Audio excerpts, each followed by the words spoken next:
What's up everyone? Thank you for coming on back over to the channel. So I'm sorry this video is a little later in the time than usually the other ones. I'm trying to keep it out a week, 1 week upload. Due to a schedule change with work, I decided that I might start uploading on about Monday or Tuesday, but there is some stuff going on behind the scenes that made it a little more delayed than usual.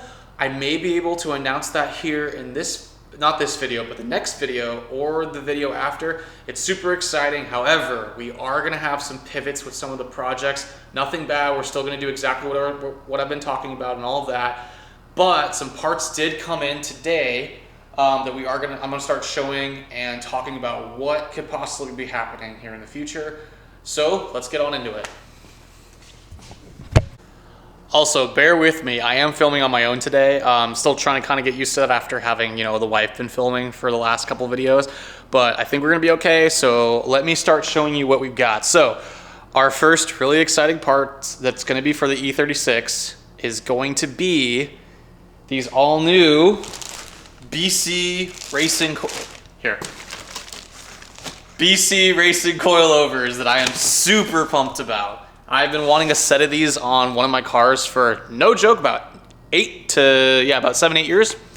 And one of the reasons is because the only car that I had that I really could drive and enjoy, well, when it was running, was the 68 Mustang. But as you guys probably know, the 68 Mustang is such super old, and long story short, they don't make a suspension kit for the 68 Mustang. Totally understandable as to why, which I want to kind of talk about that build within the next couple of videos.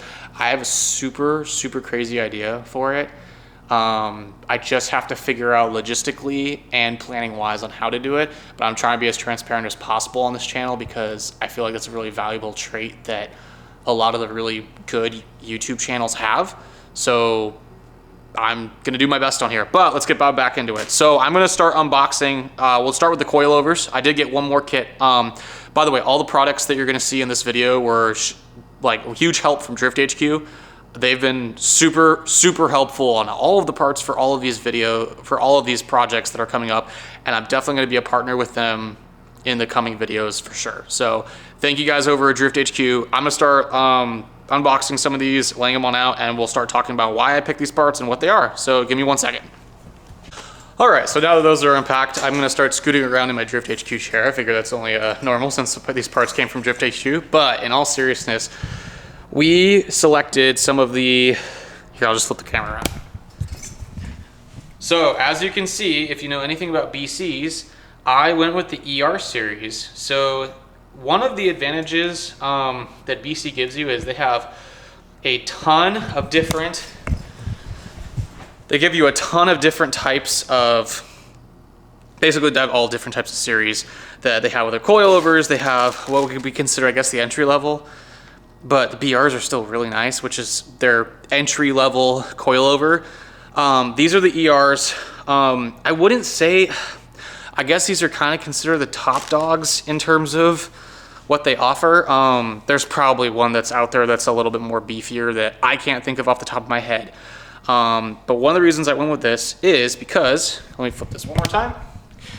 It has a secondary reservoir, and on top of that it has 30 clicks, which I think those are normal suspension has, but BCs have 30 clicks of compression and rebound, if I'm not mistaken. These are a monotube designed shock. I will put the links for these in the description, and that way you guys can look up all the specifics. I'm not going to go through all of it just because I don't want to butcher all of it. They are very advanced. I'm really happy with them. But what's really cool is they have the secondary reservoir, which allows for basically more fluid in the shock, so not as likely to overheat. But on top of that too, it lets you tune so much more as well. I mean, there's another dial here on the side, but what's cool is, before I get into a little bit more tech talk, this is everything that's included in the box with the kit. But what's awesome is, we'll go over this in a second, it comes with basically 2 little spanner wrenches, and then you've got more isolators for the shocks. But on top of that, as you can see, there's secondary reservoirs on both. But what's cool is the ERs for the E36, it actually runs a divorced spring setup. So this will basically bolt to the actual rear arm and then to the chassis. This goes in a spring pocket. But what's awesome is if I want to change my spring rates, all I have to do is basically jack the car up, try and drop load on the rear, and then I can pop these out and I can change the spring rates, which I'm not doing any sort of professional racing here at the moment or planning on it, but basically these are at least a 10K spring if I'm understanding this number correctly. And the front, I think, is a 7. Yeah, a 7. I could be wrong on that, but I'm pretty sure that last number has to do with basically how much weight is in the spring, which will basically help you tune your suspension. I'm probably butchering most of this, but this is my understanding of it too. But I'm really excited to start out with this kit. I think it's going to really help me basically tune the car how I want it, especially since my home track is going to be Evergreen Speedway, which isn't a bad track, but I feel like at least the bank corner and everything else, like it's gonna be fun. So I'm very excited for this. Just lots of adjustability. However, I did need to get coilovers of this caliber. Well, I wanted to get a good set of coilovers, and a good angle kit. That was what I definitely wanted, so that way I'd be perfectly set up for what is to come. Now, the angle kit is, I won't say more exciting. It's just as exciting as this because I've been dying to get a set of BCs for years, and I'm so excited that this is my first set of ERs. That's just insane. But let me show you the angle kit really quick. I'm gonna have to lay it all out, but I'm pumped on it. All right, so the angle kit that I decided to go with was, and I'm super pumped about this. You may be able to guess it because there is a banner on my wall. I don't know why I don't have a BC banner. I'm gonna fix that. But BC, if you're watching, I would love to fix that because I'm gonna be using you guys in the future 100%. Now, just to get back to what we're doing, the angle kit that I went with is FDF. I am super pumped to have them basically be the angle kit that I have selected for this build. I'm trying to film one-handed and show you guys stuff, so bear with me. So what's really cool is they have designed and engineered all of their stuff. It's built in-house. I don't know if any other angle kit is not that, is that. I just really like how they do their stuff. This stuff is burly. I mean, it is designed to where if there is any hit failure, anything, you know, we're drifting basically, you know, could be within 6 inches to a foot on average to sometimes inches apart. So someone's gonna mess up, you're gonna get an accident. But what's really cool is these are all designed, here, I'll flip the camera, it'll be easier. All right. These are all designed to where they have certain failure points, so you're not bending these, breaking them. You don't have to really, you shouldn't have to replace these as often, if at all. So what's designed to break on these is, well, first off, what's cool in this kit is it comes with its own knuckle. Like, I don't know how many other kits do that, but I think they're one of the first in the game that have done that. Maybe WiseFab was before that. But I just love how they've engineered everything, and what's sick is they have their own heims. If I remember correctly on all their kits in the videos, this stuff is designed to break before any of this breaks or this breaks. And I mean, seriously though, if you're gonna get hit in these, good luck with this stuff breaking. I don't know if you guys can tell, this is like incredible, like 3/4 inch steel. Like, it is insanely thick.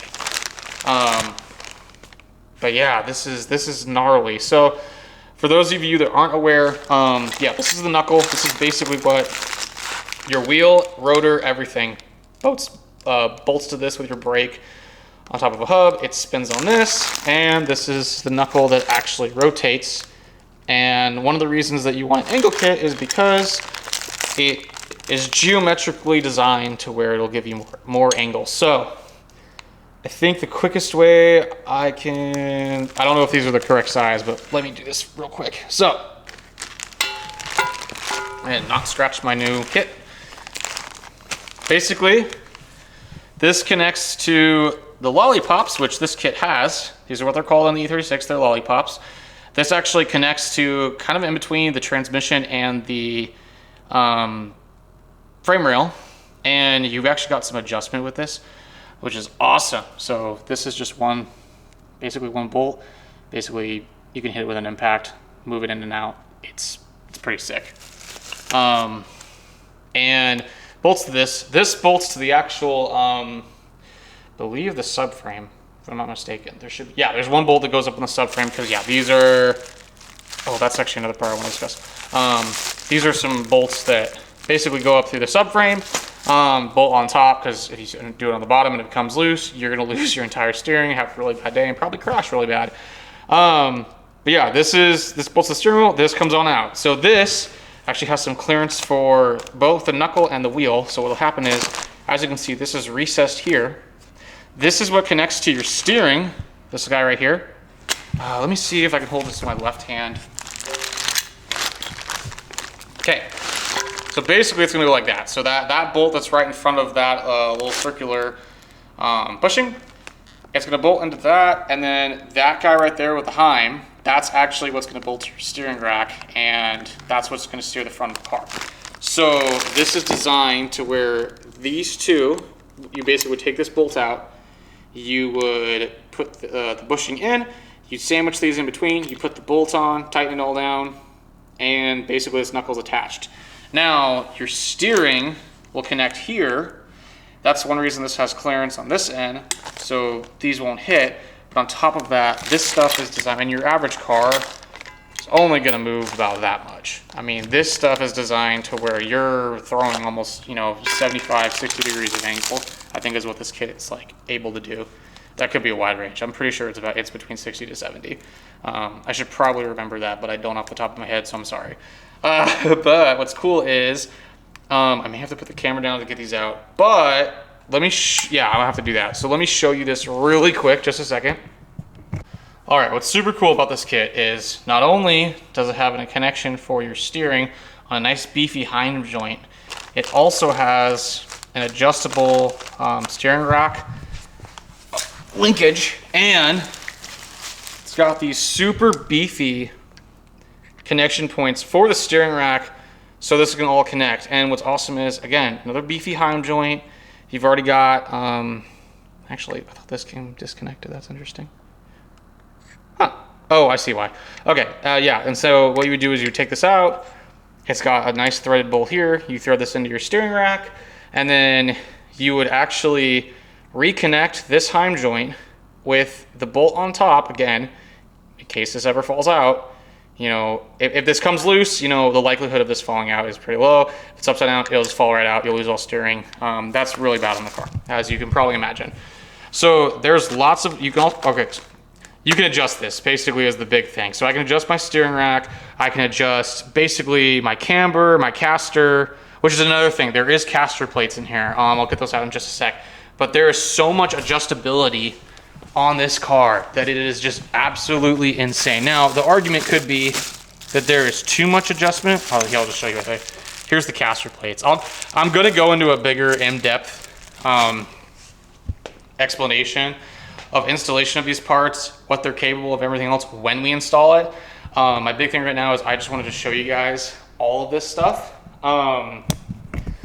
There is some other parts that I did get. I kind of want to wait to show those though until I get one or two parts in, and maybe that really exciting thing that I want to share with you guys. But my big thing today is I wanted to show the BC coils. I wanted to show the FDF kit. Yeah, I mean, I'm really happy. I can't imagine whatever kit I would run, whatever coils I would run. It was always, I always wanted to run BCs. I've got the BCs. I've been wanting to run FDF since I watched, like, I think it was LZ World Tour. I watched Josiah's Corvette go out on track, and just seeing what the FDF cars are capable of, it's been insane. I knew what they were before then, but just because E36, you usually run SLR. SLR has been kind of the standard. They're still an absolutely fantastic kit, but I just love that this kit is designed to have its own failure points. It's beefy. I've heard nothing but great things about FDF, so I'm just really pumped to be able to try them. Now, there is something that I do want to discuss, but I think I may have to sit down and ask you guys about this. So let me get this all set up real quick. All right, so this isn't anything like super, I won't say like serious. I just want your guys' input. So I run angusauto.com and I'm trying to figure out what types of, maybe merch or anything that you guys want to see me basically sell. Do you guys want shirts? Do you want sweatshirts? I just want to ask your guys' input, and basically, is there anything that I can do that would help maybe make people more interested? I'm trying to grow the channel, and so I want to know what you guys think, because you're the guys that are watching this. So if I'm doing something wrong, if there's something I can improve on, I'd love to hear, and basically in the comments below, what you guys think. I just wanted to give basically a quick little, I want to say open session. I mean, but we can't like talk back and forth other than, you guys post the comments and hopefully me responding back. Well, not hopefully respond back, I will respond back. As long as it's, not inappropriate, but like, yeah, I just want to know what you guys think. So I run angusauto.com. I'll put a link below. If you guys want to pop on over and see what I have so far, tell me what you guys think, I could improve on. I've been trying to give like discounts out and everything else, but it doesn't seem that that's really helping. We're doing fine. I just want to see, what can help for the growth. On top of that though, I do have a shirt. It's being made right now. It's going to be for this car right here. And I'm very excited for it. I mean, I think a lot of you guys that have been watching the channel know how much sentimental attachment I have to this Mustang, and the hope of getting it running. It's gonna be awesome. Now, on top of, in terms of discussing the Mustang, I have the engine picked out. If you didn't see in the last video, we are gonna put a 4-liter Barra, the Australian straight 6, in this car. I think it's gonna be absolutely ridiculous, and I'm super excited to do it. Now, what I want to know though is, obviously putting that motor in this car, we can do that. I'm still trying to figure out basically the whole I can't weld in here situation and what the alternative is. Now, I did want to kind of try and figure something out. This car has a Rod and Custom front end on it. I believe that's based off of a C6 or C5 Corvette. I could be wrong.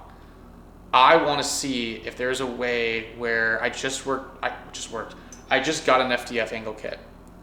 I want to know if maybe a C6 or C5 Corvette FDF kit will fit on the front of this car. Now, saying that, you're probably asking yourself, Chris, are you going to drift the 68 Mustang? Yes, I want to drift the 68 Mustang. I would love it to be partial street car, but I want to be able to enjoy the car. It's the car I have. I would love to be able to race it. So I think that's what we're going to try and do.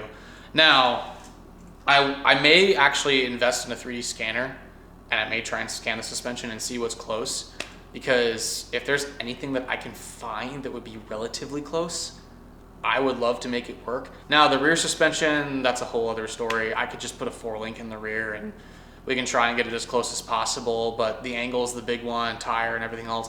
I love this thing to look like a unicorn, honestly. Like, that's one of my favorite cars ever.